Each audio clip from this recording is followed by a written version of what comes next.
Hello everyone, কেমন আছো তোমরা সবাই? আশা করছি সবাই ভালো আছো।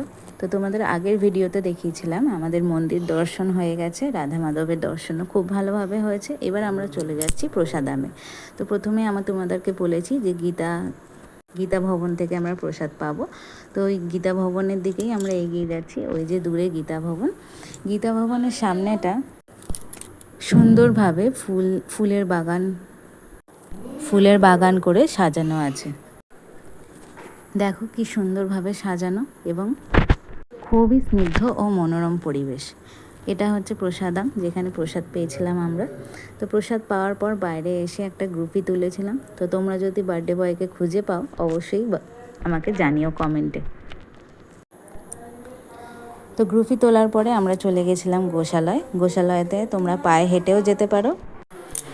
এই গোশালয়তেই অনেক কিছু পুজোর সামগ্রী পাওয়া যায়, যেমন ঘি, ধূপ, মিষ্টি, আরও অনেক কিছু।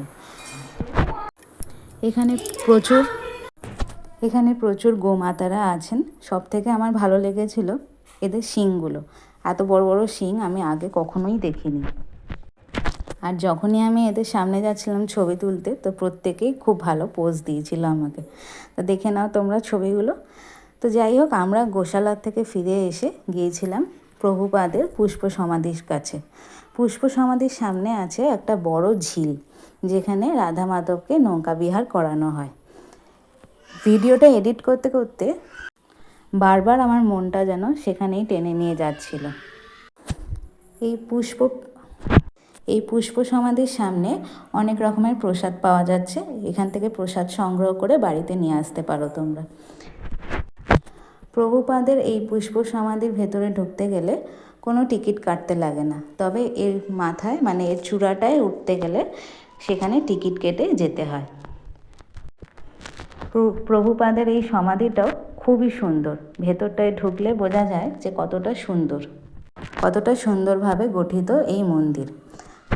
তো এইবারে যাওয়ার পালা। তবে যেতে যেতে একটা কথাই বলবো, মায়াপুর সত্যি মায়ায় ভরা। তোমরা যদি অন্তর্দৃষ্টি দিয়ে রাধা মাধবের দিকে চাও, রাধা মাধবের চোখের দিকে তাকালে তোমরাও মায়ায় জড়িয়ে পড়বে। আমার মায়াপুর ব্লগ এখানেই শেষ করছি। টাটা।